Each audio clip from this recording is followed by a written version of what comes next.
آپ لوگوں نے بائیکاٹ بھی کیا اور اسپیکر صاحب نے آپ کو یہ تجویز بھی دی. ہم دیکھ رہے ہیں کہ رانا ثناء اللہ صاحب بھی روزانہ پی ٹی آئی کو تجویز دیتے ہیں کہ ہم سے آ کے بات کر لیں. وہاں پر اگر ہم دیکھیں عرفان صدیقی صاحب بھی آپ لوگوں کو کہتے ہیں کہ ہم سے ہی بات کر لیں, ہو سکتا ہے ہمارے پاس اختیار ہو. سر ان سے بات کیوں نہیں کرتے ہیں آپ؟ بسم اللہ الرحمن الرحیم. دیکھیں ان کی جو تجویز ہے ان کی بہت اچھی تجویز ہے, اور اسپیکر صاحب کی, اعظم وزیر طارق صاحب کی, لیکن جس کو کہتے ہیں نا ہاتھی کے دانت دکھانے کے اور کھانے کے اور, جی یہ ابھی تجویز بھی بار بار ساتھ ساتھ دے رہے ہیں ایک ہاتھ سے, اور دوسرے ہاتھ میں چھری بھی پکڑی ہوئی ہے, اور جس سے روزانہ کی بنیاد پر ہمارے ممبران قومی اسمبلی کی گردنیں اتاری جا رہی ہیں. کیسا رویہ ہے؟ ان کے آنکھوں میں دھول جھونک رہے ہیں آپ ہماری, کہ اگر آپ مخلص ہیں کہ اس ملک میں کوئی سیاسی استحکام آئے, یہ پارلیمنٹ کوئی میننگ فل بنے, کوئی اس کی تھوڑی بہت سینٹیٹی برقرار رکھی جائے, تو کبھی ایسا دیکھا ہے کہ اپوزیشن لیڈر کو بدترین سیاسی انتقام کا نشانہ بنایا ہو؟ پارلیمنٹری لیڈر میڈم زرتاج گل کو انتقام کا نشانہ بنایا جائے, ڈیپٹی پارلیمنٹری لیڈر احمد چٹھا صاحب کو انتقام کا نشانہ بنایا جائے, اور پھر آپ بیٹھ کر روز بھاشن دیتے ہیں. ایسے جمہوریت نہیں چلتی, ایسے پارلیمنٹ نہیں چلتی. کچھ کرنے کے لیے کچھ دکھانا پڑتا ہے. ایسا نہیں ہوتا کہ آپ ایک طرف تو اپنے آپ کو دکھا رہے ہیں, آوازیں ہماری بند, تقریریں ہماری سینسر, باہر ہم احتجاج نہیں کر سکتے, جیل کے باہر اراکین اسمبلی گھنٹوں کھڑے رہتے ہیں, وہاں ان کا استحقاق مجروح ہوتا ہے.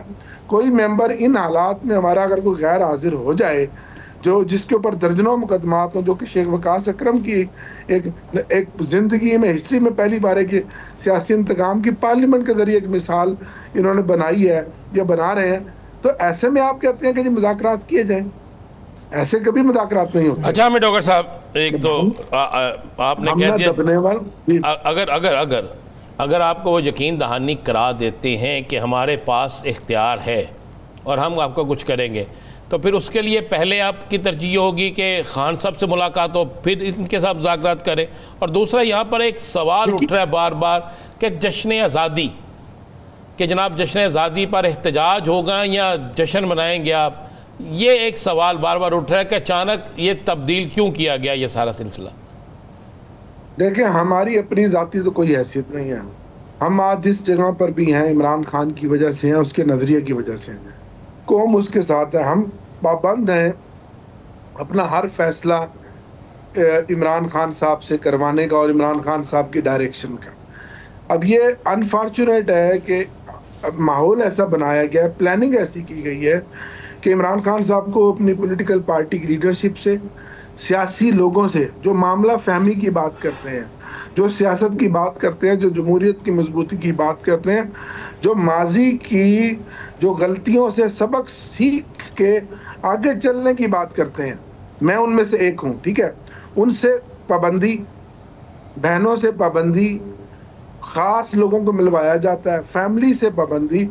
تو ایسے میں ہم کیا کریں, کہاں جائیں؟ ہمیں تو سانس لینا بھی ہمارے لیے تو مشکل کی ہوئی ہے, اور کوئی احتجاج کریں, گرفتاریاں. اب 14 اگست کی جو آپ نے بات کی, دیکھیں 14 اگست آزادی کا دن ہے جی, اور ہمارے بزرگوں نے, ہمارے اسلاف نے قربانیاں دی تھیں. پوری قوم 14 اگست کو جشن آزادی منائے گی. تحریک انصاف بھی نکلے گی سڑکوں پر قومی پرچم تھام کر, اور ہم آزادی کا جشن منائیں گے, اور حقیقی آزادی کے لیے اس دن تجدید عہد کریں گے کہ ہم سب من حیث القوم, اس ملک, اس قوم اور اس جمہوریت کے لیے, ان اداروں کی مضبوطی کے لیے, آئین پاکستان کے لیے, انصاف اور قانون کی حکمرانی کے لیے آگے نکلیں گے, اور تحریک انصاف کا ہر کارکن اس میں اپنا کردار ادا کرے گا. یہ ہے مقصد 14 اگست کو جشن منانے کا. اور ڈاکٹر صاحب یہ بتائیے گا, اس پر بھی روکیں گے, پابندیاں لگائیں گے, گرفتاریاں کریں گے, قومی پرچم سمیت آپ ہمیں روکیں گے. جی ثاقب صاحب. یہ بتائیے گا کہ جو اسپیکر قومی اسمبلی ہیں ان کے ساتھ آپ کا جب وہ ملاقات رہتی ہے یا کبھی کبھی کوئی ایشوز ہوں تو اس پر بھی ملاقات ہوتی ہے، یا پچھلے دنوں آپ نے اڈیالہ جانا چاہا وہاں بھی ملاقات ہوئی تھی؟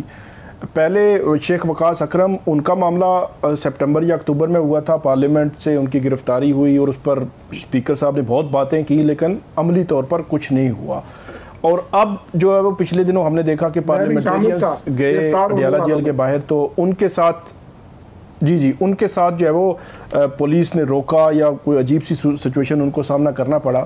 تو جو استحقاق مجروح ہوتا ہے پارلیمنٹ کے اندر یا پارلیمنٹ کے باہر، پارلیمنٹیرینز کی اسپیسیفکلی میں بات کر رہا ہوں، اس پر کیا کہتے ہیں جو ایاز صادق صاحب ہیں؟ آن ریکارڈ یا آف دا ریکارڈ آپ سے کوئی بات چیت کرتے ہیں یا اپنی کو بے بسی ظاہر کرتے ہیں کہ میں بے بس ہوں، یا کیا مسئلہ ہے؟ دیکھیں ذاتی حیثیت میں تو بطور سردار ایاز صادق صاحب میرے لیے ان کا بڑا احترام ہے، میرے وہ بڑے بھائیوں کی طرح ہیں. آج سے نہیں، 2002 سے میرے چچا لیاقت ڈوگر صاحب ان کے ساتھ ساتھی تھے MNA، اور ہمارا ایک فیملی کا ریلیشن ہے. لیکن بطور سپیکر میں ہمیشہ ان کو یہ کہتا ہوں کہ آپ کسٹوڈین کا کردار ادا کرنے میں ناکام ہوئے ہیں. ان 10 اراکین قومی اسمبلی کے جن میں میں بھی تھا گرفتار ہوا، آج دن تک اس کمیٹی نے انکوائری کر کے کسی ذمہ دار افسر، کسی چپراسی کے خلاف بھی کوئی کچھ نہیں لکھا، کوئی ایکشن نہیں لیا. اسی طرح میں یہ سمجھتا ہوں کہ آج بھی اگر وہ اپنا کردار ادا کریں تو اس پارلیمنٹ کے ذریعے ہم یہاں سے بہت کچھ حاصل کر سکتے ہیں. اور مجھے کبھی امید ہے ایک سیاسی ورکر ہونے کے ناطے کہ اس پارلیمنٹ سے ہی راستہ اس پارلیمنٹ سے نکلے گا. مجھے یہ امید ہے، میرا یہ ایمان ہے. لیکن پریولیج ہمارا بریچ ہوتا ہے. مجھ پر ڈنڈے مارے گئے اڈیالہ جیل کے باہر، کچھ نہیں ہوا، کوئی سنوائی نہیں ہوئی. اگر ہمارے ممبران اپنی پریولیج موشن لے کر جائیں، سنیں بڑی اہم بات کر رہا ہوں، ہماری ممبران اگر پریولیج موشن لے کے جائیں ان کو ٹیک اپ نہیں کیا جاتا. اگر ہیومن رائٹس کی کمیٹی جو ہمارے چیئرمین تھے وہ کسی کو کال کریں تو ان کو سمن نہیں ہوتے. ہیومن رائٹس کی کمیٹی کا نوٹس نہیں ہوتا اسمبلی سیکریٹریٹ سے، میٹنگ نہیں بلوائی جاتی، میٹنگ نہیں کنوین کی جاتی. تو یہ حالات ہے پارلیمان کے اندر پارلیمنٹیرین کے ساتھ، جو کہ اسمبلی کا رولز اینڈ بزنس میں لکھا پڑا ہے. جبکہ 40 دن کا انہوں نے بڑا پڑھا دیا، لکھا دیا، رولز دکھا دیے، پڑھا دیے.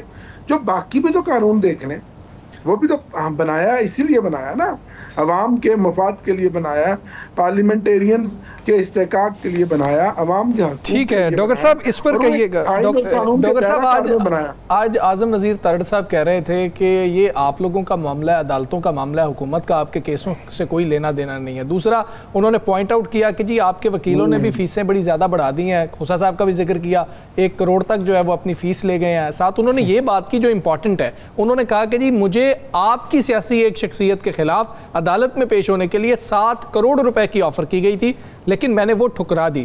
آپ لوگوں کو انہوں نے بتایا کہ کس کے خلاف یہ ان کو آفر کی گئی تھی؟